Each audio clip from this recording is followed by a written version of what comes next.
pour bu koy déplacer ngeen bàyyi ko xel. daa bu micro yi rek mu dem micro yi waaw. da ngay ci bu dee doo tax. micro yi déplacé leen micro yi mu dem.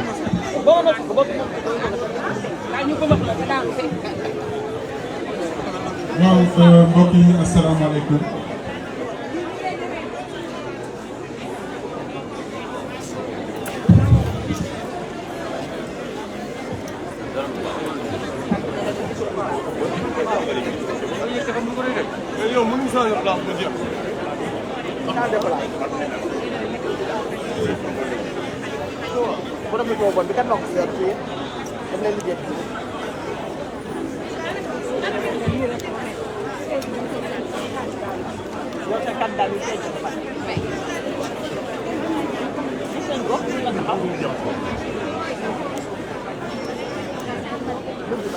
waaw mbokk yi ñu leen di nuyu di leen ziar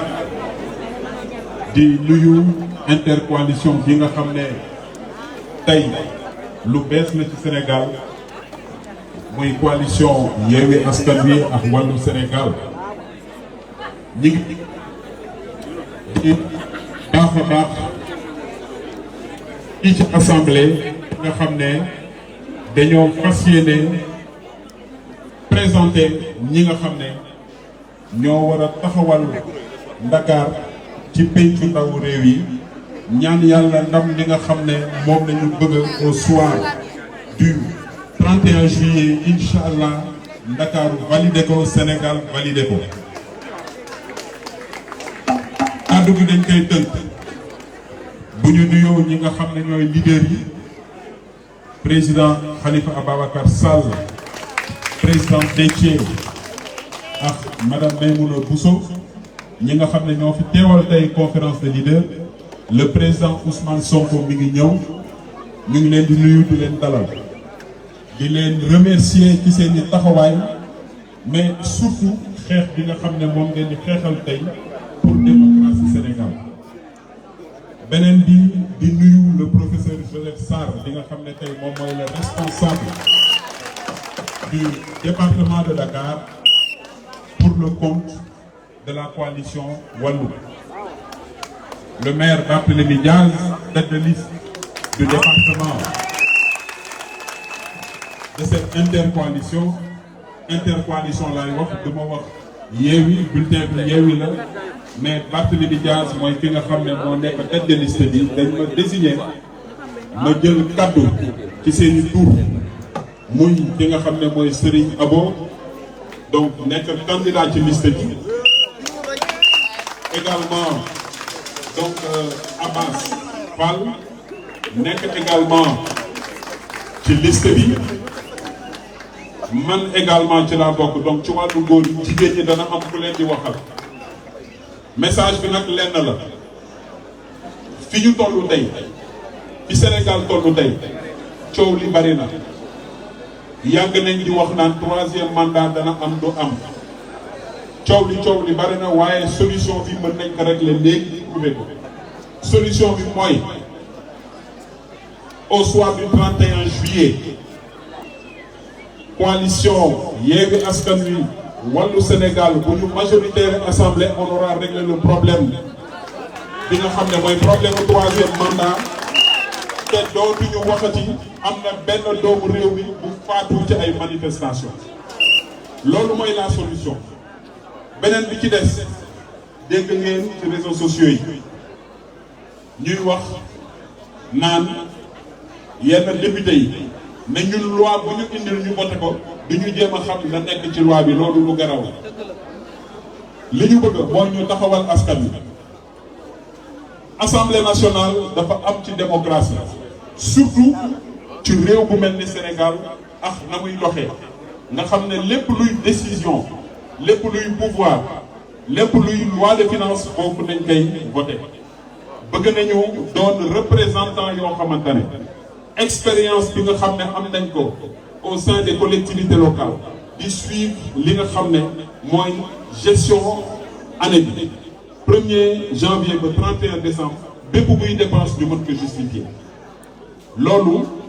dafay xeex boo xamante ne argument boo koy indi xeex boo xamante ne entente moo koy indi te entente bi dafa fés ba pare bu ñu gisee ñu ne intercoalition parti politique rek coono la waaye nga ëlbati ko nekk ci biiri coalition Yewwi doon coalition Wallu doon coalition ñaari coalition yi toog waxtaan ba déggoo te kenn attewu leen déggoo leen fenn ñu wax ko man Babacar Mbengue gëm naa ne que kooku dafay coalition boo xamante ne ëllëg bu ñu nee dañuy liggéeyal Sénégal mën na trouver solution pour que Sénégal mën a jëm kanam te bu boobaa kenn du wax slogan émergence dafay nekk une réalité bu ñu nee nag développement lu nit di dundal ku toog sa kër xëy dem marché ñu ne la li daan jaay 2000 li daan jar 2000 léegi 1000 francs lay jaay sa facture courant jot lu daan jar 70 000 ñu ne la 35 000 la sa facture ndox jot lu daan fay 20 000 ñu ne la 10 000 la kooku mun na wax ne dafay dund émergence mais dund émergence boo xamante ne ci ay slogan la ci ay partage ci ay autoroute ak yeneen loolu mooy li nga xam ne dafa war a changer méthode yi dafa war a changer doxalin bi dafa war a changer gis-gis yi dafa war a changer donc mbokk yi ñu ngi leen di jox rendez-vous au soir du 31 incha allah pour une large majorité laa wax xam ngeen Yewwi Askan Wi dafa neexoon ba pare bleu jaune ñëw nag gën a neexal yëf nga xam ne bu ñu àndee yëf yi moom day sotti donc mobilisez-vous dem leen campagne bu leen xeex dara fi may daanele sama kàddu dafa am lu may faral di wax ci élection ñi koy gagné jour J à 22h yéen a ngi fàttali ko bu baax a baax jour 23 janvier ba ñu demee élection locale man dañ ci laay doog a gis Barthélémy Dias di feeñ te xam naa ne au soir du 31 am na beneen buy ñëw mais li ma bëgg nag restons vigilants nañu campagne nañu wax ak waa Ndakaaru nañu wax ak waa Sénégal képp kuy xamante ne doomu réew mi la war nañu wax ak yow xamal la lan mooy programme Yewwi Wallu lan mooy seen stratégie naka nañu bëgg a développer Sénégal ban taxawaay nañu war a am biir assemblée incha allah pour que Sénégal jëm kanam ñu ngi leen di gërëm di leen sant jërëjëf. Merci honorable Papa Mbengue. Kii mooy seen député moo nar a toogal Assemblée nationale. En l'entendant parler tout à l'heure, voici quelqu'un qui comprend les enjeux de l'heure. Merci honorable. Donc nous allons donner la parole à notre sœur, Madame la députée Ndiallo Bathily.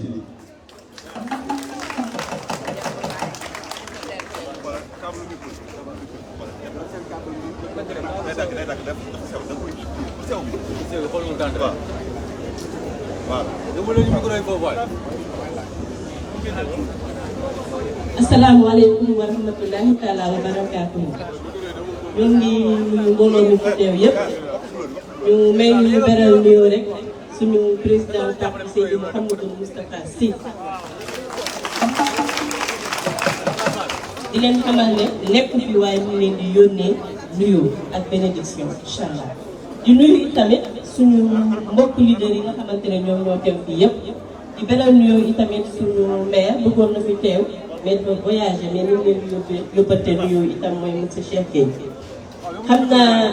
kontaan nañ trop ci mbooloo bi nga xamante ne moom lañ fekk tey suñu xol sedd na si mobilisation bi nga xamante ne tey def nañ ko rawatina nag mention spéciale suñu mbokk jigéen ñi ñu tàccu leen bu baax suñu mbokk jigéen xam naa notre camarade Babacar wax na ci wàllu député yi bi nga xamante ne moom lañ di xaaree assemblée nationale ñun nag jigéen ñi dañu sonn ci gis ay député yoo xamante ne bu ñu tuddee seen tur rek dañ siy taf ñaaw bu ñu tuddee député ñu wax ay faux billets bu ñu tuddee député ñu wax ay faux passeport yu ñaaw yooyu ñun dañ see sonn di ko dégg ndax loolu nekkul objectif bu député bañ nañ ko ba dañuy wax honorable mooy koo xamante ne dafay tegu si yoon di def lu yoon dafay noble donc ñun nag nga xamante ne tey am nañ fierté représenter département bi assemblée nationale parce que ne leen incha allah li nga xamante ne moom la ñuy xaaree député yi bu ñu demee ñu teg si sa suñu tànk foofu ñu dogalee ko parce que ne leen incha allah représenter leen dignement yéen mbooloo ñu yéen peuple bi di ñaan yàlla mu may ñu kàttan ñu eggale ko loolu beneen bi ñuy wax itamit dañ leen di lancer appel yéen mbooloo mi yëpp ndax yàlla dogal na tey moom mooy début campagne bi officiellement buñ fi jógee tey ñun ñëpp dañu wàcc sur le terrain ndax liggéey bi ñuy xaar ci terrain bi lañ koy defee communication la laaj dañuy wax coalition Wallu ak Yewwi mu am nu ñuy voté am bulletin bu ñuy voté mooy bulletin Yewwi Askan Wi bu dee ci Yewwi Askan Wi bu dee ci Wallu ak itam ñu utiliser bulletin Yewwi Askan Wi te ñu bëri dañ ko réeree ci population bi ñuy ñaan nag kenn ku si nekk su ñun su wàccee sur le terrain mu def loolu suñu campagne def ko suñu communication wax ak askan wi wax leen naka la ñuy voté ñu xam ko parce que ñu ngi fàttali ne suñu objectif lan la mooy ñu am majorité absolue pour li ñu bëgg a doxal ak li ñu bëgg a sotti changé ko ñu changé ko te man am naa yaakaar ne mbooloo bii toog fii rek déjà représenté ñu ñëwagul Dakar ñu nekk ñeneen ñi nga xamante ñoo bokk Dakar dinañ ko def d'accord ngeen wala d'accord ngeen kon nañu takk ñun ñëpp bu ñu demee ñu wattu sur le terrain ñu xeex une campagne pour Yewwi Askan Wi ak Wallu ñu jël ndam bi le soir du 31 juillet merci beaucoup. Merci honorable député. xam ngeen kii ku ko yóbbu Assemblée nationale du fa dem du fa tàcc. Nous avons entendu un discours responsable. Vous me permettrez juste me nuyu la présence d'un grand responsable du PDS, monsieur Assane Ba. Il est là aujourd'hui avec nous.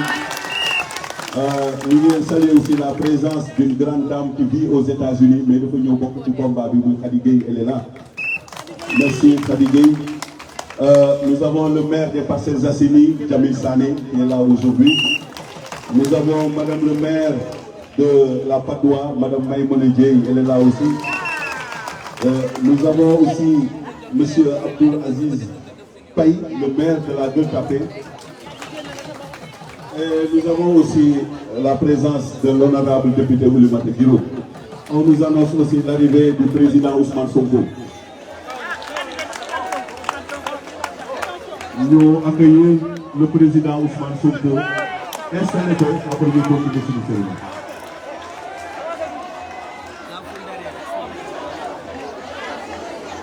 Merci monsieur Souleymane Kamara, il est là, le maire de Sicap Liberté. Merci monsieur le maire. Donc ñu ñaan leen ngeen tàcc bu baax le président Ousmane Sonko.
Voilà, merci beaucoup.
Merci. Vous pouvez rejoindre votre place, s'il vous plaît. Merci. Vous pouvez rejoindre votre place. On va continuer la cérémonie, s'il vous plaît. Merci.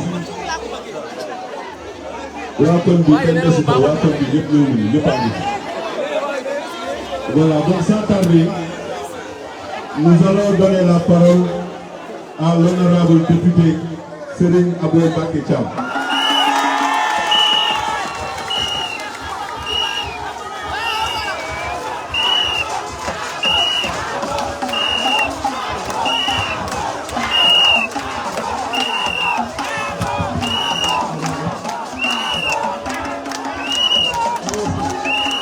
Merci pour l'animation, merci. Merci s'il vous plaît, merci.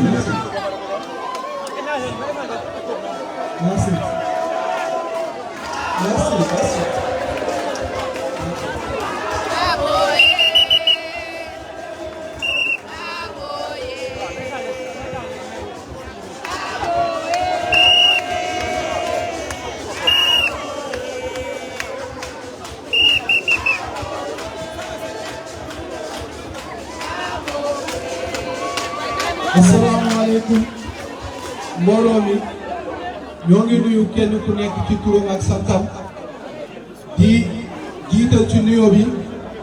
le frère secrétaire général national du parti démocratique sénégalais maître Abdoulaye Wade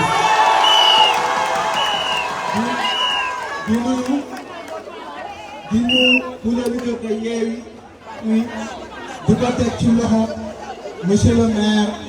Khalifa Ababacar Sall. Nous, le coordonnateur départemental de la grande coalition Wallu Sénégal de Dakar, M. Joseph Sarr. Nous aussi, M. le maire, tête de liste de la coalition Yewwi Askan Wi département de Dakar, M. Barthélémy Dias, le grand maire. Nous, tous les candidats, madame ñoo bokk nekk ci liste bi di nuyu aussi responsable grande coalition Wallu yëpp ak Yewwi Askan Wi nga xam ne ñu ngi toog fii nii di saluer la forte présence de la jeunesse sénégalaise. élection yi ñu jëm dafa nekk am solo ci taarixu Sénégal ndax boo xoolee ki nga xam ne moom lañ ko seetal muy le président Macky Sall ragal la bukkat la tàppet la lenn lay def mooy làqatu ci ginnaaw justice làqatu ci ginnaaw loi yi ku ko neex mu tëj ku ko neex mu bàyyi ku ko neex nga bokk ci élection ku ko neexul du bokk ci élection loolu nag bi ñu ko comprendre dëgg gi nga xam ne moom lay bëgg looloo waral la grande coalition Wallu Sénégal ak la grande coalition Yewwi Askan Wi daal di àndandoo joxante doole ngir mën a jeexal loolu ngir mën a génne Macky Sall ci réew mi ngir mën a mettre fin ci idée bi nga xam moom la am muy troisième mandat. surtout damay woon ndaw ñi képp koo xam na nga dem jëli ji li nga xam ne moo nekk sa carte électeur ndax carte électeur bi mooy benn gànnaay bi nga xam ne moom la ñu am ngir mën a dooraat yëkkati ba ci kaw fële doon ci suuf bi nga xam ne mooy la coalition Benno Bokk Yaakaar donc nañu taxaw ñun ndaw ñi te di leen wax ni vote bi dafa nekk loo xam ne lu am solo la ndax député ñaari fonction la am contrôler l'action du gouvernement def ay proposition de loi député yi ñu am duñu contrôler action du gouvernement kenn musul gis ab ministre bu ñu woo ci assemblée mu def ñombe député yi di ko laaj ci loolu noonu lan lañ fi nekkee Macky Sall bu nee waaw ma ni waaw bu nee déet ma ni déet askanu Sénégal dañoo sonn ci député yi mel noonu sonn ci député yi jaay passeport diplomatique sonn ci député yi def faux billets sonn ci député yoo xam ne bu ak teg la ñu nekkee assemblée nationale te loolu dañu bëgg a jëlee andi député yoo xam ni bu cohabitation amee cela daf ñuy permettre ñu mun a contrôler l'action du gouvernement am un président de l'Assemblée nationale te boo xam ni opposition bi lay jóge mën a changer loi permettre li ñu di xeex ak mën a permettre Karim Meïssa Wade mën a nekk candidat Khalifa Sall mën a nekk candidat donc maa am di leen sant di nuyu aussi sama maire le maire de Grand Yoff monsieur Pape Madiop Diop.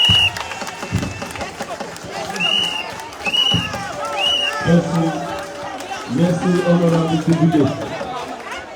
Merci honorable député. xam nga ñoom am nañu yaakaar bu wér ni nous allons vers une assemblée de rupture. Et je pense que le président Ousmane Sonko bu toog fi tey il est fier d'entendre ses jeunes frères tenir de tels discours. À présent dañuy jël kàddu gi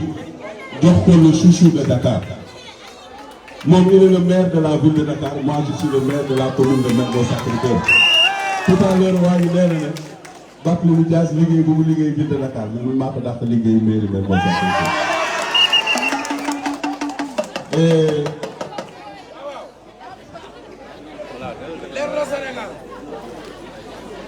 donc je disais tout à l'heure que le choix porté sur Barthélémy Dias pour diriger la liste de Dakar, ce choix, loin d'être fortuit, est motivé par la reconnaissance de son engagement, de l'amour qu'il a pour Dakar, de l'amour qu'il a pour le Sénégal. Et aujourd'hui, c'est une occasion aussi de remercier les leaders qui ont porté le choix sur Barthélémy. Et nous sommes rassurés, nous en tant que Dakarois, nous en tant que Dakarois, Barthélémy Dias rassure plus peu. Et je disais que récemment, l'acte qu'il a posé à la ville de Dakar rassure les Dakarois. Et il a pris les personnes les plus éprouvées, les personnes les plus démunies, wax leen ko yéen ci Dakar ngeen bokk. Action bi mu def c'est pour aider les populations. Et ce geste de haute facture a été apprécié par tous les Dakarois. Et si aujourd'hui ñu wax ni dañ koy yóbbu Assemblée nationale dénk ko mu nekk président de l'Assemblée nationale lañ jëm inch'Allah. Donc tey moo ñëw fii tey ànd ak les responsables les honorables députés yi nga xam ne présenté naa leen léegi ñu waxtaan ak yéen. Donc sans tarder, monsieur le président de l'Assemblée nationale, nous vous donnons la parole. Assalamu alaikum mbokk yi ñu ngi leen di nuyu di leen di ziara di leen di jox seen wàccuwaay mbokk yi nag waaw dinaa leen wax naa leen di dig inchallah parce que mbokk yi élection yi mooy nekk le coup kaw final moo tax ginnaaw ba ma leen nuyoo ngeen may ma nuyu les leaders de l'intercoalition Yewwi Wallu di ci jiital suma kilifa suma xarit suma mag le président Khalifa Ababacar Sall di nuyu suñu xarit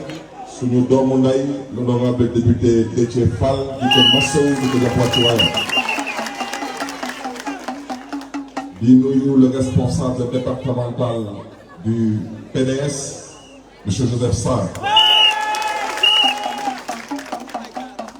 di nuyu madame Maïmouna Bousso représentante de parti moom tamit ñu ngi koy masawu di ko encouragé di nuyu suma doomu ndeyu bopp le président Ousmane Sonko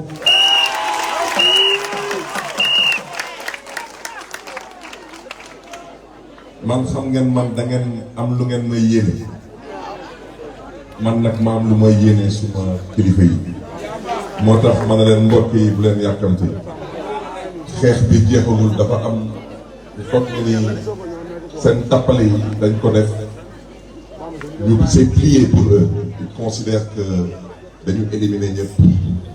ñoom ak seen bëgg-bëgg yàlla ak ay dogalam te yàlla noppi na démb tey solo ñëw kon nag dama ne mbokk yi gis ngeen suñu leader yi lu ñu namoon ci ñoom mooy ñu nekkoon ay député nekkoon ay président de l'Assemblée nationale da ngeen xam ne lépp ngi seen loxo tey vous pouvez faire de ces leaders des premiers ministres et des ministres de la République tey naa leen wax lu tax mën na nekk président Macky Sall bu muy dëpp kees ci 2019 ne moo gagné élection présidentielle dafa amoon ay leaders yu mu tëjoon ci kaso bi ñeneen ñi mu exilé leen génne leen ci dëkk bi mu indi ay tappaleem yu ñuy woowee parrainage jël carte xale yi confisqué carte d'électeur yi 2019 mu ne 58% la gagné ñu dem élection locale bik rek nee na moo gagné wante de ma baaxee leen pourcentage bi 42% la am ci élection locale yi moom xam na si il est majoritaire ou si il est minoritaire dans ce pays moo tax nous allons nous battre pour que cette cohabitation bu ñëpp nam ma gis Sénégal mu mën a nekk une réalité parce que mbokk yi wax ci mooy lan trop de pouvoir tue le pouvoir mënu leen jël lépp teg ko ci benn loxo kese mooy bosu président de la République mënul nekk la preuve war na leen ko amul yërmande ci yéen amul yéene ci yéen amul benn yaakaar ci ëllëgu Sénégal parce que nag wax ci duñ ko raay lu mu namm moom mooy 3e mandat su ngeen juumee ba fital ko laa wax ci élection législative yi mu dëgg 3e mandat teg te 3e mandat lu muy yee ci dëkk bi ñëpp xam nañ ko mooy fitna bu jéggi day moo tax mbokk yi dama ne bu ñu wax ci ay waxu liste benn bokk bàkkaar boobu kan mooy tête de liste xawma nationale kan mooy tête de liste départementale loolu ça nous intéresse pas ce qui nous intéresse c'est la stabilité du Sénégal et tey stabilité boobu Macky Sall mu ngi koy fooye moo tax les élections législatives du 31 juillet 2022 nous devons d'abord voter contre Macky Sall. Nous devons ensuite voter contre le projet de 3e mandat de Macky Sall. Parce que nous voulons voir pour 13e législature. Parce que 13e législature, ce nous donne tel que taille bilan, à gâcher les en tant que peuple. Rouleau, kher, saga, trafic de faux billets, jaay passeport diplomatique. ak nam ma tamit dëgëral fii góor jigéen ci dëkk bi dañuy wax te bañ ko ray da ngeen génne baar yi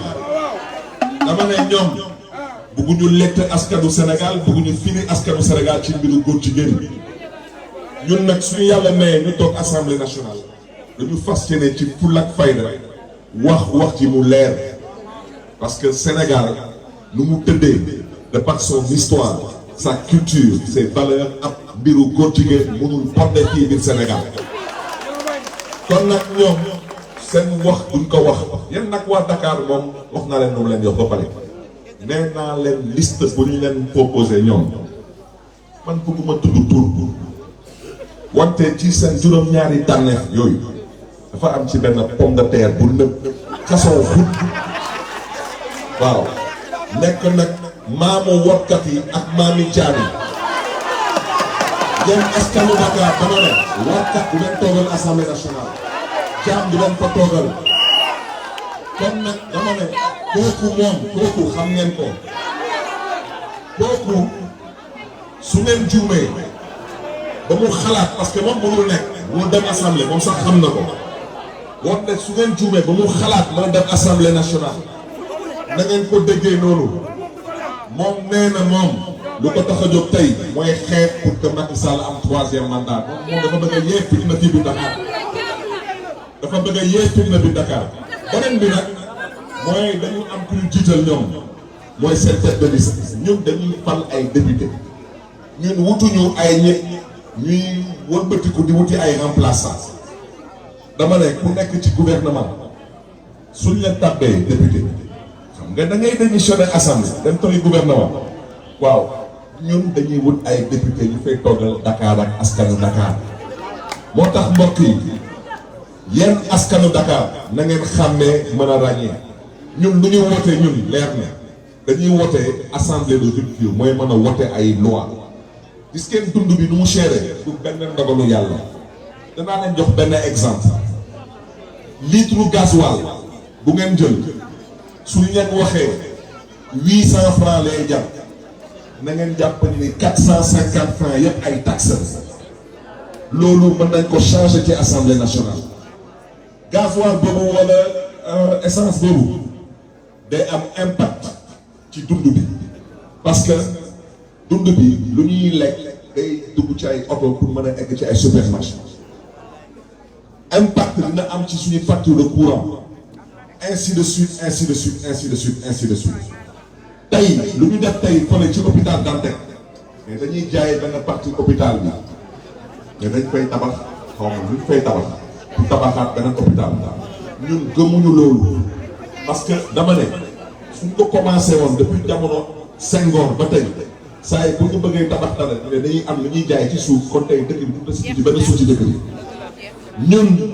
suñu demee assemblée nationale incha allah dañu fas yéene lijjanti mbiru suuf parce que ce n'est plus normal que ay fonctionnaires kenn faru leen kenn xamu leen ñu nekk seen biir bureau di jël alalu mbooloo bi di ko tongtongee ak di ko fooy suuf day jaar assemblée nationale dañ koy waxtaanee parce que la vérité tey mooy lan mooy dañu nommé tey góorgóorlu ba la vocation des structures comme la SICAP comme les HLM mu mën a dellu siwaat fii ndax sénégalais mën a am accès au logement ay location banque juddoo Dakar yaroo Dakar dëkk Dakar màggee Dakar nga la yow doo mës a am kër fii bu Dakar ngay gis benn fonctionnaire bëgg fi am ay 40 terrain loolu dina fi dàkk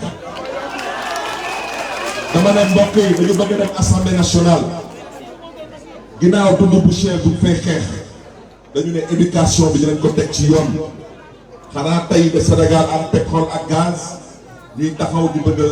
sonal nit ñi ak pétrole ak gaz ñun dañuy ay tout temps di màgg foo mun di dem biir Sénégal dañ leen ne la richesse du Sénégal ce sont ses ressources humaines mooy doomu aadama mooy alalu Sénégal tey doomu aadama mënatul faju doomu aadama tey mënatul jàng doomu aadama tey mënul lekk ba suur mënul naan ba géex loolu dinañ ko fi xeex mbokk yi bañ a guddal dama ne mbokk yi le 31 juillet bii incha allah waxoon naa leen ko ci élection locale yéen waa Dakar ma ne leen 9h laa génn ñu célébrer bii moom bind leen 7h30 laa wax di célébrer waxuma daal leen di dóora dama ne yàgg naa leen ko wax nit ki mën nga ko dóor mu fayu wante koo duma laa wax koo duma moom day nangu rek kon nag mbokk yi dafa ne élection locale yi dañ leen duma de 100 000 voix na ngeen góorgóorlu rek ba élection yi mu nekk 200 000 voix pour biir Dakar parce que biir Dakar amul match amu fi compétition amu fi moo tax may sàkku ci yéen mbokk yi bu leen xuloo bu leen xeex bu leen saaga te bu leen nangu kenn di këpp seen yenuwaan parce que ñoom tey ñu ngi ci seen ay pexe dañu éliminer suñu liste nationale ñu foog ni nag ñoo gagné coupe du monde yàlla nag il dira son dernier mot parce que cette liste là même si c'est de façon symbolique nous porterons le combat parce que je vous dis camarades je vous dis chers concitoyens la cohabitation est à portée de main Macky Sall est minoritaire dans ce pays avec 42% kon nag bañ a guddal mbokk yi na ngeen ma waxoon dëkkandoo yi ak njaboot yi ak xarit yi Barth nee na 31 juillet laa wax 2022 19h30 na bodo bu jëluwaay na waa kon bi gën a ñëw seetaan 19h30 waa kon bi gën a ñëw seetaan ñu leen di gën a jàll sa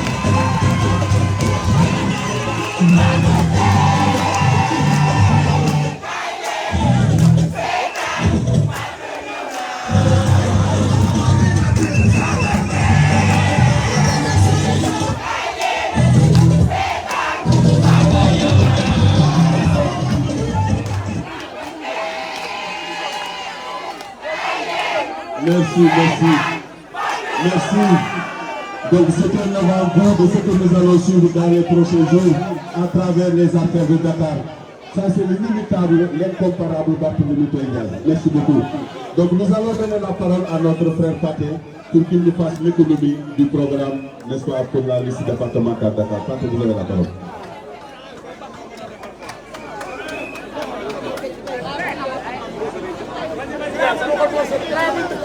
asalaamaaleykum mbooloo mi ñu ngi teew ñëpp ci Sall président de la coalition de la conférence des leaders de la coalition Yewwi Askan Wi di ko jaarale ci loxo le grand maire Barthélémy Dias pour mu tàbbilal ma ko ci loxo le président Ousmane Sonko. Donc le département de Dakar va commencer officiellement sa campagne suba incha allah ci alxamis ji. Donc suba incha allah ci alxamis ji la ñuy commencé suñu campagne ñi koy commencé Cambérène lañ koy commencé pour baaxantal ndax loo doon def mu jig la doo ko bàyyi. Donc yaakaar naa bu ñu demee Cambérène bu ñu def dara lu dul topp ci tànku suñu kilifa Khalifa Ababacar Sall comme ni ma ko daan def. Donc suba alxamis Cambérène la ñuy tàmbali. Donc bu ñu ko jógee ci àjjuma ji ñu dem fekki suñu mbokk yi nekk Ngor ak Wakaam. Donc bu ñu jógee Ngor ak Wakaam ci samedi bi ñu dem HLM dem Biscuiterie. dimanche nag dañ koy jagleel suñu doomu ndey suñu xarit le maire Madiop Diop avec la commune de Grand Yoff. Donc dimanche incha allah le 16 ñu dem ñun ñëpp à Grand Yoff avec la caravane de l'intercoalition Yewwi Wallu. Donc bu ñu ko jugee nag bu lëndee incha allah di doon fekki waa plateau. Donc lundi incha allah ñu ngi dem plateau fekki suñu doomu ndey Pape Diouf ak ñu àndal. Donc bu ñu jugee foofu le mardi 19 ñu dem fekki le grand maire Babacar Mbengue à Hann Bel-Air.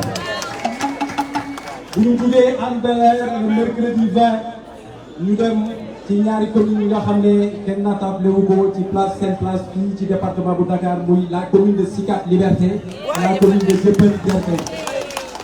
Donc bu ñu jugee ci commune yooyu le jeudi 21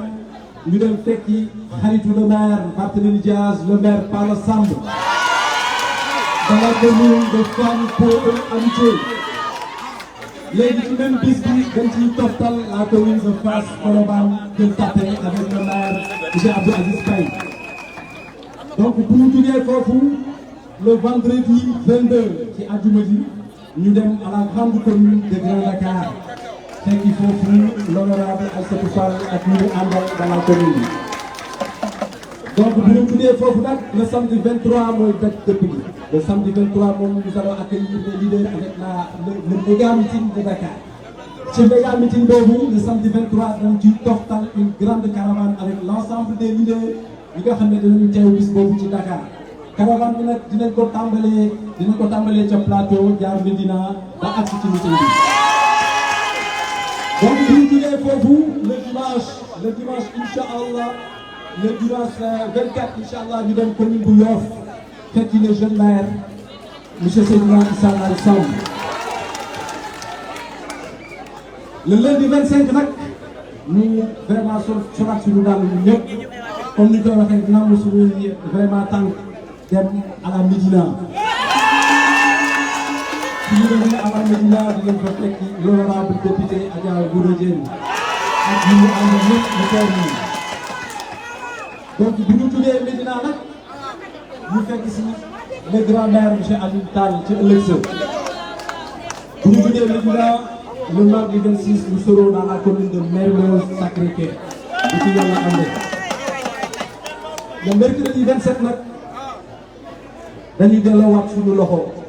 parce que olof dafa ni forforaat delloo fa sax loxo dañuy delluwaat Grand Yoff seeti le maire Madiop Diop.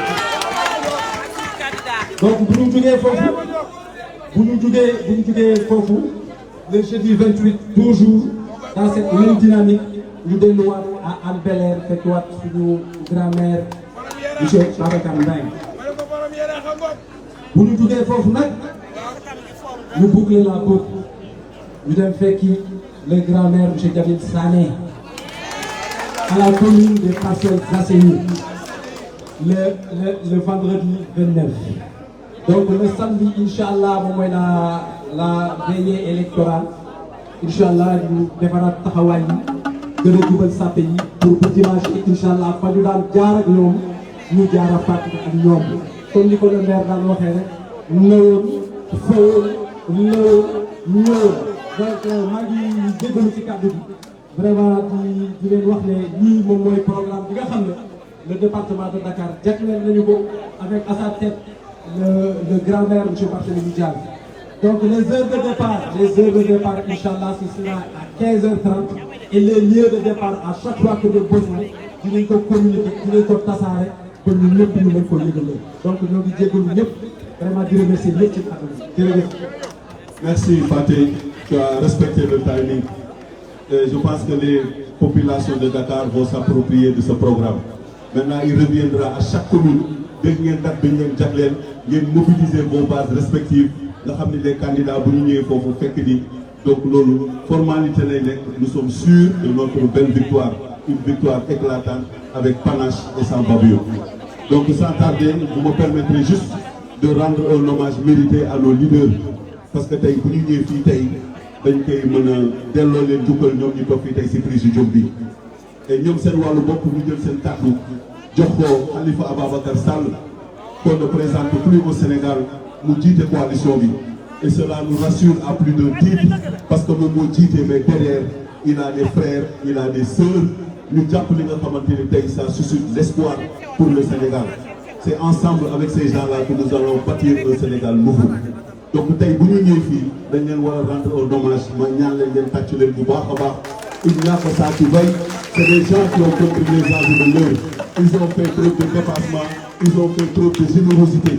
Et je pense que ñoom ku ci nekk ak coalition bi ñu ngi àndal sa à la base ils ont compris lors des dernières élections locales c'est comme ça que nous avons travaillé et tey bu ñu mettre en place cette coalition au niveau national c'est vrai qu'il y a eu des tractations discussions yi am na échanges yi am na mais les gens se sont retrouvés autour de l'essentiel et c'est ça qui va être Inch'Allah nous allons gagner haut et très fort donc dañuy jël kàddu gi jox ko une lionne une grande dame aussi qui s'est toujours battue je l'ai dit tout à l'heure dans le cadre de la consolidation de la démocratie, Madame Maïmouna Bousso, du jox ko kàddu yi.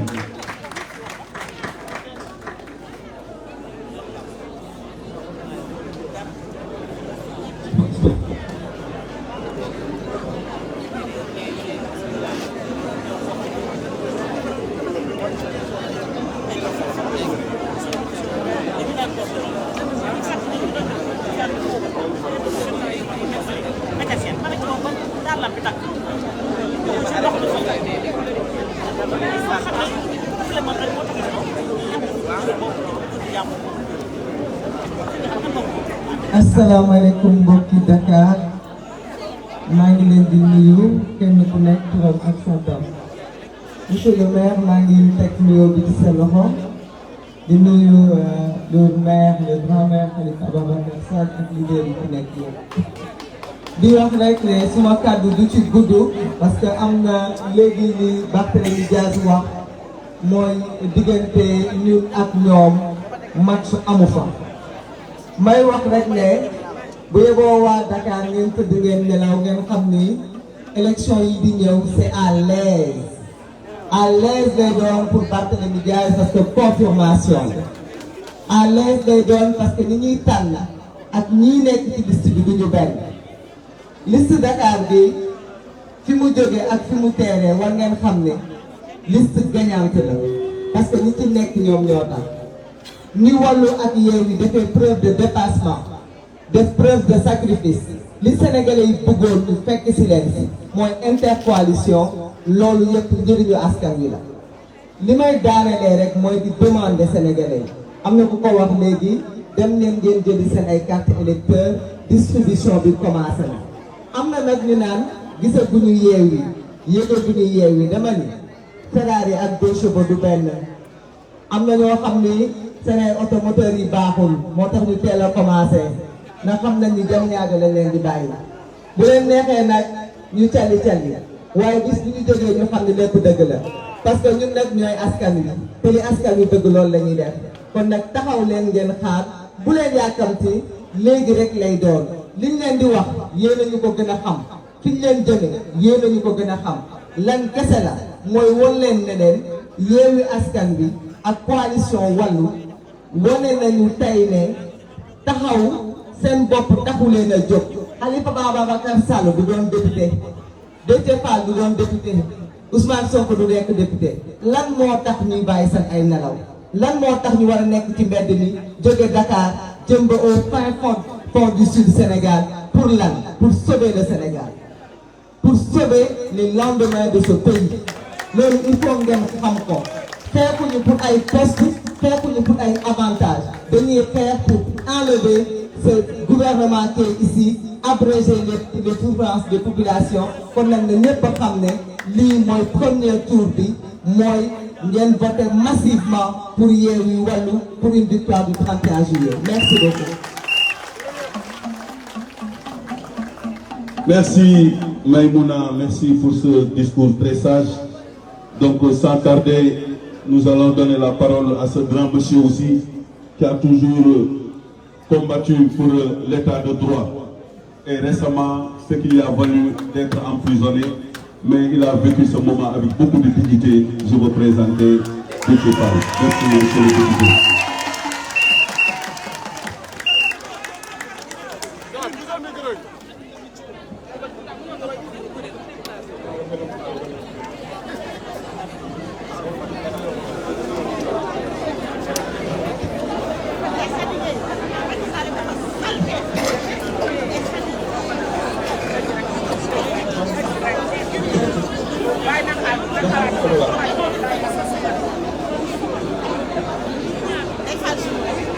jërëjëf. saa yi micro yi. asalaamaaleykum mbokk Sénégal di nuyu ku nekk ci turam ak santam ku nekk foo mën a nekk di ci biir Sénégal ak bitim réew di am mbégte benn si fii nga xam ni bi ñu jibee élection locale yi yàlla defoon na ndaje bu ñu mel amoon fii les mêmes leaders toogoon fii am lu ñu doon sàkku suñu borom may ndam bu yaatoo yaatu kon bu ñu dellusiwaatee fii dañuy gën a am yaakaar ci li nga xam ni moom la ñu jub di féliciter di encourager le maire Barthélémy Toye Dias du tête de liste départementale de Yewwi Wallu à Dakar wax na ko enjeu bi du gagné Dakar enjeu bi mooy ban score la ñuy am biir Dakar lan la ñuy bàyyee Benno Bokk Yaakaar 100 000 la woon kon nga ko def ko yitte pour que au moins l'écart soit de 200 000 voix et loolu c'est à notre portée wax na ko ni Macky pèse 42%. loolu c'est le chiffre généreux ndaxte 42% yooyu mooy Benno Bokk Yaakaar dafa compétir ci 43 départements ñun ñu compétir ci 30 départements ça veut dire boo jëlee 13 yi ci des def fa 0 pour ñun boobu lay amee 42%. mais boo ramené lépp ci 30 yi ñu sëgg mu sëgg fa foofu 37% la am ñun ñu am 32%. kon en réalité loolu moo yëngal Macky Sall li ko yëngal ba tax mu jéem a éliminer liste de Dakar dans un premier temps yàlla bañ mu jël def li nga xam ni amul ci àdduna kuppati ay liste jël liste titulaire Yewwi teg de côté li ko yëngal mooy loolu mu xam na ni 37%. mu am 32% ci 30 départements yi ñu sëgandoo leer na ni ko bu ñu demee pour cette fois ci 54 départements yi 46 à l'intérieur et 8 au niveau de voilà 7% yooyu dina gën a wàcc. te day gën a wàcc parce que may mun a wax na ko léegi nekk ci liste ak bañ a nekk ci liste la ñu yamale. li ñu yitteel mooy askan wi te askan bi daan gis ñu battre campagne comme si c'était la liste titulaire de Yewwi Askan Wi moo nekk en compétition ndaxte góor la ku nu mën a teg sa kanam dès lors que ñu ngi partagé ak yow philosophie bi yanul li nga xam ni moom nga waroon yanul ko nga def li nga xam ni moom nga waroon def bu fekkee yow la donc loolu la Yewwi Askan Wi passé relève kon mënuñu duñu ci seen liste la bokk wala du bokk ay kon ñoo nekk Yewwi Askan Wi on fait confiance nous allons battre campagne nit c'était nous ñoo nekkoon ci liste bi nga xam war a def des nag mooy depuis loolu gisagul leen ñu ndax tabaski bi la dañu nañu bàyyi sénégalais yi comme c'est une fête particulière ñu mën ko dund mais je vous annonce ici que dès le vendredi inchallah bu ñu jullee juma Sénégal dina xam ni ñu war a wàcc ci terrain bi wàcc nañu ci terrain bi ndax daan ñu gis Guédiawaye gis bu Kër Massar samedi ñu gis ci Tivaouane c'est ça qui est prévu et bu boobaa daanu xam ni wala fu Njaay ñu ngi koy wax bu gone bëgg Dakar kuy. Merci Président Déthié Fall. Nous vous avons écouté avec beaucoup d'intérêt. Revenir sur la stratégie. Et je pense que li ma doon wax dañ ko waxoon ci njëlbeen mooy le combat qui s'annonce est en effet très sérieux pour que nous soyons réduits aux rivalités personnelles. Il n'y a que l'unité, la cohésion et la solidarité moo ñu mën a may ñu am une belle victoire. Donc ñu jël kàddu gi jox ko ki nga xamante ne aussi on ne le présente plus. Il a fait ses preuves te tey mën naa wax ne bokk na ñi nga xamante ni tey ñoo tere nelaw celui qui loge là-bas au palais et dans ma commune là-bas à Mermoz je veux nommer Ousmane de Sell bi Ousmane Sonko.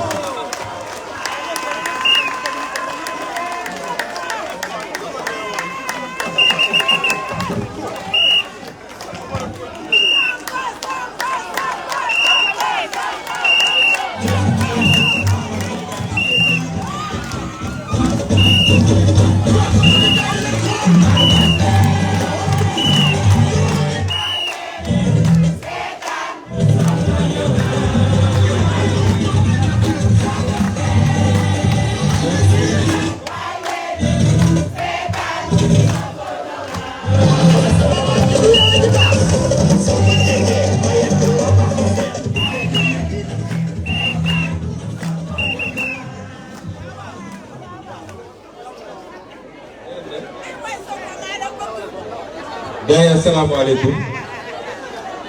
ñu ngi leen di nuyu di am mbégte teewaat fii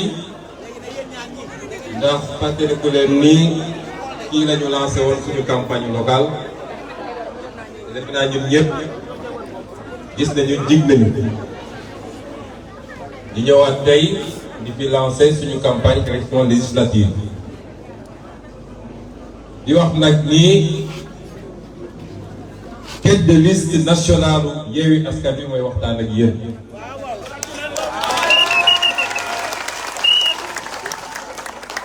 ndax tappale yi Macky Sall tappale ndax tiit gi mu tiit ak njublang bi mu dajale moom ak conseil constitutionnel ak direction générale des élections ak looloo may bañ a tudd ba fexe ba écarté suñu liste ci jamono jooyu mu def tappale bu ko raw nag ak conseil constitutionnel ak direction générale des élections ak li may bañ a tudd pour valider liste fi nga xam ne am na problème parité loolu mu ngi yem ci seen i tappale ñoom mais ñun li ñu jàpp mooy dans les faits suñu liste nationale elle reste intacte te yàlla def na ni man mii di waxtaan ak yéen maay tête de liste nationale. loolu nag déclaration dañ koy firndeel li ñu koy firndeelee mooy sénégalais yëpp ñu ngi laaj ana Yewwi Askan Wi gars yi ne nañ campagne bi dafa safadi moo ne ñoom ñu ngay wër dëkk bi de ñoom ci seen ñoo saful suukar safuñu xorom ñu wax lu Sénégal yi dégg te fu ñu dajale juróomi nit ay enveloppe nit ñi ñun nag suñu diggante askan wi cofeel la ak bëggante loo xam ne laluwul ci intérêt waaye kóolute gu dox suñu diggante ak askan wi moo tax ni ko honorable de cee waxee rek bu ñu commencé yëngatu rek nit ñi xam ni campagne ubbi na bu soobee yàlla liñ koy firndelee mooy ñu ngi dalal xel ñëpp campagne bi suñu campagne la du campagne yu candidat yi nekk ci liste yi lañ ci fas yéene def mooy raw fuuf ñun suñu nekkoon ci liste yi te dinañ ko def à travers tout le Sénégal incha allah dañ ko def ci Fouta def ko Waalo def ko Ñambur def ko Bawol def ko Sine Saloum Bundu def ko Casamance Dakar nag xam naa ni le grand rassemblement li ñuy wax assemblée populaire boo xam ne lu kenn mësu ko gis bu soobee yàlla dinañ ko fi def mbokk yi dama bëgg ñun ñëpp ñu jàpp dara élection yii waruñu ko perte mënuñu ko perte dañ koy gagné bu soobee yàlla il faut ñu inscrire ko parce que du question ñun du question ñi nekk ci liste yi ñu ay député assemblée loolu mooy objectif bi gis ngeen li xew barki démb benn réewu Asie fële ñu koy woowee Sri Lanka mën nañ ko musal suñu bopp musal ko Sénégal Sénégal yëpp dëppoo nañ ni Macky Sall bu fi am forcé 3e mandat du gouverner Sénégal ak ku ko mën a jàppale nag jënd lu mu bëgg a jënd yëpp ci ay waxkat moo xam ci presse moo xam ci ay kilifa moo xam mais su ñu forcé 3e mandat complot ko conseil constitutionnel du gouverner réew loolu amuñu ci luñ ciy seet amuñu ci sago parce que dëgg bu jotee rek dañ koy wax réew mi kenn ku ne dañ fi am sa wàll nañu bàyyi tappale bi bu xaalis génnee ku nekk di wax bu xaalis génnee ko son déclaration bu ne ku yaakaar ni mën nga jënd nit ñëpp gouverner te boobu amuloo majorité ci sa réew da ngay nax sa bopp ñi fi defoon 3e mandat yëpp ci coup d'état la mujj ñi fi defoon 3e mandat yëpp al Condé anamu ke Mali anamu Idriss Déby anamu lan la jëriñ ku ñu jox réew ñaari at mu ci def ñaaroon démissionné moo tax élection bi ñu dalal seen xel tey lañ ci gën a taxaw ko suñu nekkoon ñun sax ci liste yi te dinañ ko def fépp ci Sénégal te dinañ ko duma bu leer nañ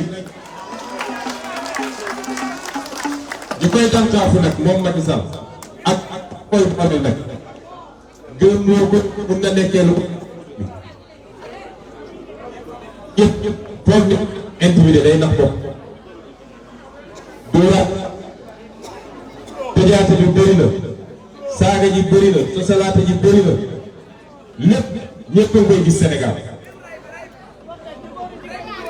barki démb géej gi ngeen kaawu xale bi ñuy wax Pape Mamadou Seck ma koy wax Macky Sall wax ni foo dugal Pape Mamadou Seck parce que comme ñoom ay assassin lañu rey nit ñi dara ci ñoom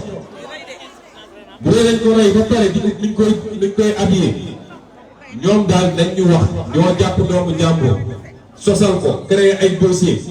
seen procureur bii nga xam ne li ma wax démb rek naay waxaat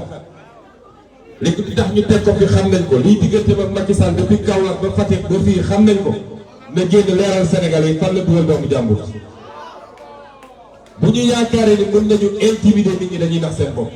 créer seen dossier terrorisme seen dossier rébellion seen dossier lii seen dossier là ñoo ngi koy xaar ci taatu daala Macky Sall ak ñi mu àndal ñu koy dem xaar foofu nii élection yii bu foogee ne dina ko sàcc bu romb doon day nax boppam barki dégg ngeen ñu organiser seen i truc seen i journalistes yu mën a fen man du ma fi nekk dinaay laam-laame maag saa waay ñëwee naan ay daje naag Mballo nee na suñ gagné élection yi dina ko nangu loolu mos ma ko waxaat Mballo amul fenn bu dee loolu lañ koy def liñ ciy jublu mooy préparer sàccu élection ba pare na ma waxoon ma leeral ko fii bu sàccee élection yi du res ci bureau du ko nangu kon man Sénégalais yi laay waxal foofu lay daaneel juróomi at ci gannaaw ci même période bi man de dama jiite woon liste Khalifa Ababacar Sall mi dafa jiite woon liste donte complot na ko tëj ko ba mënul campagne keneen ak keneen jiite liste ñu ne leen bu leen jox Macky Sall majorité à l'Assemblée nationale bu ci def lu baax dégluwuñ ñu jox nañ ko majorité waaye Sénégal àdduna yëpp dëppoo na ni juróomi at yi weesu Sénégal amuloon Assemblée nationale li yées yi lu ñu am seen Assemblée nationale mooy juróomi at yi ñoom buñ doon gor dañu waroon def seen bilan de législature war fu faire proposition de lan moo la ñu def ci seen majorité ci juróomi at yooyu dañu waroon wax ak Sénégalais yi kon juróom at yooyu weesu na bilan bi baaxut ngir yàlla Sénégalais yi dañu bàyyi tappale bi liy defar réew mi ñun lay doon koo dégg réew 10 ans def ci lu baax ba jox ko assemblée nationale 10 ans def ci lu baax bu dellu see ne la jox ma assemblée nationale waxuma la nga may ko sax majorité relative waaye 10% de score sax Macky Sall waroon ko jox. enjeu yi nag ñëpp xam nañ ko enjeu troisième mandat mi ngi ci te ku ko wax fitna am ci réew mi enjeu musal Sénégal ci instabilité mi ngi ci. enjeu delloo gor yi Sénégal yépp seen légitimité ba ñu mën a présenté wu ci élection bi ñu ko war a présenté wu mi ngi ci enjeu musal suñu réew ci ay loi yu bon ñuy voté wala loi yu baax yi ñu bañ a voté tudd na ci léegi benn mooy yàq réew bi ñu bëgg a yàq réew mi ca papier bu am ci lu ñuy signé ak convention internationale dugal leen ci waxu genre te fu ñu la tuddee genre mooy na nga ñu def ba góor jigéen sax ci réew mi barki démb dégg ngeen lu ñuy wax OGM nga xam ne musiba la ci lu ñuy lekk ay gàncax yu ñuy modifié génétiquement voté nañu loi boobu dànk ci assemblée nationale léegi ñu commencé sol suñu doom yi loo xam ne feebar bu bon bu nekk dina judd ci ñoom enjeu yi nekk ci élection bi kenn xamul lu mu toll ci ñetti fonction yi nga xam ne mooy fonction député bi ci gën a am solo nag mooy contrôler l'action du gouvernement waaye bor Sénégal fan la toll Macky Sall leb naa leba te lépp li ko andi mooy gaaw di tabax quelques ponts defar train defar lii pour ne jox leen ma ñetteelu mandat bor boobu d'ici 10 générations dañ koy fay ci anam yoo xam ne jaarul yoon suñu pétrole ak suñu gaz jaay nañ ko te xam ngeen ni tey la ëpp solo ndax gis ngeen li xew diggante Russie ak Ukraine Europe amatul gaz ñëpp ñi ngi teg bët suñu base Sénégal bi bu dee doomu Sénégal ñàkk nañu pour la personnalité ba seetaan Macky Sall ci ndóol la ñuy continuer dëkk tubaab bi jël suñu gaz ak suñu pétrole yëpp dem noosee ko ñoom càcc gi nekk ci réew marché public yi détournement de deniers publics ñoom léegi seen i néeg lañ seen kër la ñoom ay coffre-fort di ci denc ay milliards ci jamono boobu ndaw ñi amuñu liggéey hôpitaux yu baaxul école yi baaxul leneen ak leneen loolu mooy enjeu élection bi est-ce que dinañu nangu nag gannaaw bu ñu sàccee alalu réew mi yëpp ñëw di ko jox nit ñi ñuy gaaw di leen voté laat jox leen 5 ans boo xam ne duñ fi def dara loolu mooy enjeu élection bi kon lii dinañu boole ñaar fa lay daanele mooy wax na ko léegi à partir de vendredi terrain bi dina saf-saf nag ndax ñun suñu digganteeg sénégalais yi relation d'amour la relation d'estime la cofeel la fu ñu dem gars yi génn soxlawu ñu joxe xaalis te dinañ ko def ci Sénégal yëpp waaye ñun dañoo ñëw ak ay proposition ngoon bu nekk leader yi dinañ ko def man de jox naa rendez-vous chaque 22 heures sama page Facebook dinañ jukki lenn ci suñu programme wax ko sénégalais yi ne leen lii la ñu fas yéene def ci assemblée nationale bi la ca des nag mi ngi seen loxo jarul meeting yu bëri jarul xaalis bi dul jeex porte en porte fekk leen nit ñi seeni kër fekk leen ci gare routière yi fekk leen ci marché yi nit ñi soxlaatuñ soo wootee meeting yu mag militants yi ñoo fi ñëw ak sympathisants yi waaye keroog gis ngeen bi ñu wooye meeting am nañu ay nit waaye bi ñu nee tëgg leen kaso leen nit ñi gën a bëri ñooñu dañ leen di fekk seen biir kër kon porte à porte caravane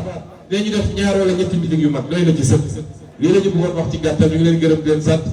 assemblée nationale bu soobee yàlla le 31 juillet coalition Yewwi Wallu ñoo koy jiite bu soobee yàlla merci beaucoup.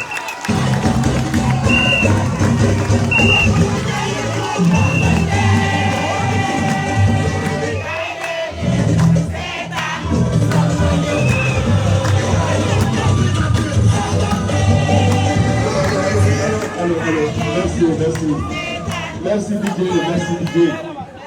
Nous avons entendu la déclinaison. Il est largement revenu sur la stratégie et surtout les enjeux des élections. Nous savons ce qui nous attend et que préparez-vous, Inch'Allah. Dans les prochains jours, nous allons sillonner les artères de Dakar et de l'ensemble du territoire national pour vous dire, député, naka la mën a taxawee Assemblée nationale. Si Ousmane Sonko le dit, il a fait l'expérience et aujourd'hui il a été élu meilleur député du Sénégal. Donc sans tarder, nous allons donner la parole au président. Celui qui a été choisi par ses pairs pour diriger la coalition. Un homme généreux, un homme disponible, un homme courtois. Je vous nomme Khalifa Ababacar Sall, vous avez la parole, monsieur le président.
Merci Didier, merci.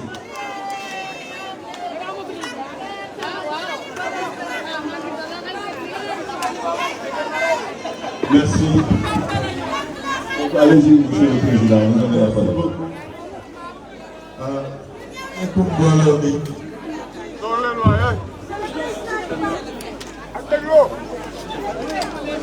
Salam alaikum.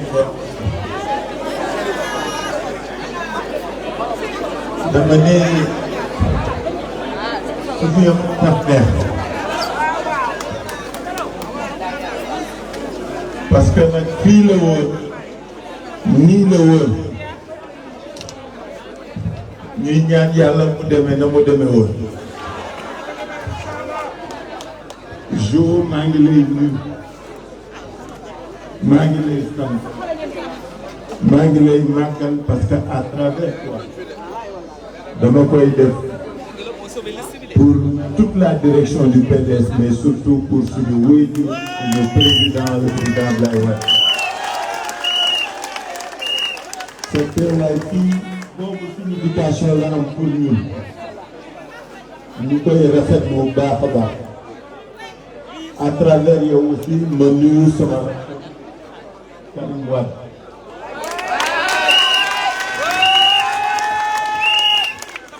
mbooloo mi Barthélémy Dias bi mu waxee ba pare suñu député yii di ñëw wax ba pare ngeen teg tan ma ci kii nga xam ne moom la wax rek la bëgg te nga man te mën ko kaar wax day xaw jafe mais ma di leen félicité bu baax parce que nag li ñu dajale tey dafa sotti ba pare ñun li ñu fi indi du Macky Sall il ne présente aucun intérêt pour nous askan wi rekk ñu ñor ëllëgam nekkinam la muy doon loolu rek ñu ñor moo tax bi ñu waxee enjeu élection yi dama bëgg que chacun de vous s'imprègne ci ñun lu tax ñu ne askan wi ñun la war voter maa ngi féliciter bu baax notre grand-mère Barthélémy Diaz parce que nag moom ak équipe am il fait notre fierté ma ni ñoom rëccu ñu luñ doon fale Barthélémy Diaz maire de Dakar xam na boppam xam na li mu doon xam na lu tax mu nekk fi xam na fa mu jëm te ñemewu te ragalu ko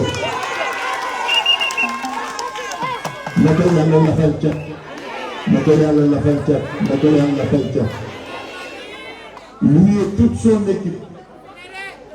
de yéene am yaakaar boo xam ni comme il l'a dit Ousmane Sonko complété ko ak ñi fi aw te askan wi suñ ñu joxee majorité le 31 juillet coonoom jeex jooy yi jeex loolu bi jeex wóor bi jeex parce que li ñu amoon solo nag mooy projet bi Yewwi Askan ak Wallu Taxawu tëral projet bu développement askan wi dong la nit ñi rekk ñu ñor nit ñi rekk ñu tax jóg Barthélémy day wax ak man keroog mu ne man mairie Dakar waa Dakar rekk ma ci ñor lu leen faj lu leen jox liggéey lu leen yokk lu leen yóbbu kanam lu leen dem soo jëlee loolu mu décliné pour Dakar loolu la Yewwi Askan Wi décliné au plan national nit ñi dong ñu ñor ba tax na projet bi nga xam ni moom la ñu porté te fas ci ak yéen pour li mu jiital li mu mujjal ni bindu te nekkin mooy seen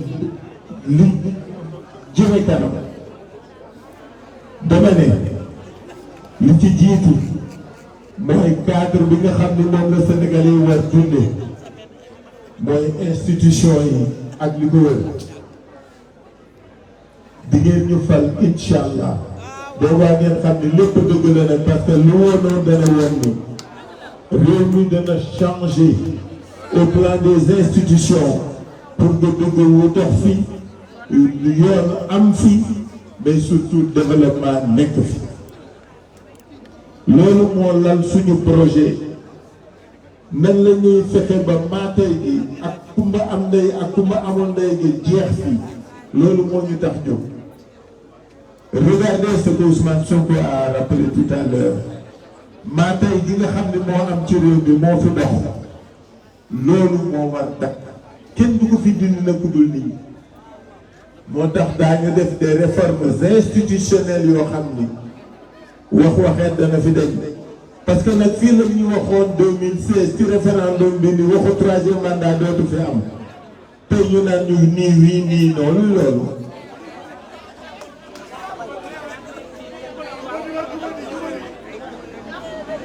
loolu moo fi dakk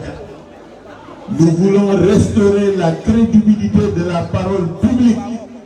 dañu bëgg su nit njiit kilifa kuy nekkal askan bi di wax ci turam la ngay wax nit ñi bañ a di wax àccam. On avait pensé que 2016 aurait été ce moment-là malheureusement dana changé wu donc réforme institutionnelle de définitivement réew mi weesu ay xulóowu mandat ay xulóowu durée mandat ak ay justice yu dul dox loolu mooy suñu yéene bi jiitu au plan institutionnel bi ci tegu nag mooy nit ñi liggéeyal leen jëriñ leen fexe ba dóol bi dañ parce que nag wax nañ ko sànq nit ñi sonn nañu lool sonn nañu trop ku dox ci mbedd yi ci tabaski bi xam nga ni réew mi nit ñi sonn nañu kooku moom ku ko wax ak ku ko waxul mais am nañu sonn am na gars yi sonnul de moom waxtu li mu nee na dana delloo si 21 bii nee na 19 heures la su ngeen bëggee 19 heures mu gën a daagu fexe leen ba sécuriser seen vote. gis nga élection moom ak àllaaxiraayam lu ngeen fa jiitu lu ngeen ko fa fekk dem leen ci nit ñi dem leen wax ak nit ñi dem leen nekk ak nit ñi mais surtout dajale leen nit ñi vérifier leen carte d'électeur yi vérifier leen bureau de vote yi vérifier leen lieu de vote yi fajar na leen fa fekk ku voté na fa toog ba ñu publier résultat. ma ne élection dañ kaa mérité naagu waruñu doo waruñu xeex la ba mu jeex. may fàttali rek ni la coalition l'intercommission Wallu Yewwi 28 départements yi ku fa dëkk daañ leen génne liste bi Yewwi lay voté. Dakar gii su ngeen demee di ngeen fi fekk bulletin Wallu di ngeen fi fekk bulletin Yewwi mais kuy voté bulletin Yewwi nga war jël. dañ bëggoon nit ñi jàpp ko 46 départements yi ci 28 départements yi daañ leen jox liste bi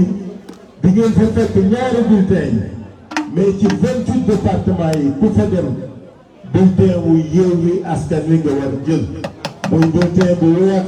yor picc mi dagg bu mu jàmm. 18 départements yi des ku fa dem bulletin Wallu ngay jël. damay wax ni ñi nekk Yewwi ñëpp laa ci wax 18 départements yi kenn du jël bulletin Yewwi bulletin Wallu ngay jël. parce que li ma bëgg ngeen xam mooy li leen di joxe résultat ak i député ci département yi lañ koy defaree seen vote département moom la ñuy compter pour xam ki gagné suñu paree sooga selon le quotient dem ci liste nationale. donc su ngeen bëggee gagné élection yi di ngeen di gagné seeni département. il faut que les gens le comprennent su ngeen ñëwee Dakar c'est Yewwi su ngeen demee Pikine c'est Wallu su ngeen demee Mbacké c'est Wallu su ngeen demee Thiès c'est Yewwi su ngeen demee feneen c'est Yewwi daañu leen jox liste yi ngeen xam ko parce que élection bi dafa am solo su ngeen juumee rek danañu am lu ñu neexul donc dama bëgg ci ñoom aussi ci campagne d'explication yi ngeen yee ci xelu nit ñi Yewwi Wallu Inch'Allah on est sûr de gagner. Je vous remercie. Merci Monsieur le Président Khalifa Ababacar Sall. Donc chers sympathisants, chers militants, nous venons d'écouter nos leaders. Ils ont donné le tempo. Xam leen ni tey nelaw jeex na à partir d'aujourd'hui. Tout à l'heure Faty a décliné le programme d'activité boo xam ne dinañ ko def ci ay feuilles distribué ko dans tout le département de Dakar ngeen pare. Et li ñuy dund tey aujourd'hui nous pouvons l'assimiler à l'histoire du chêne et du roseau. Pas arrivé à la tempête.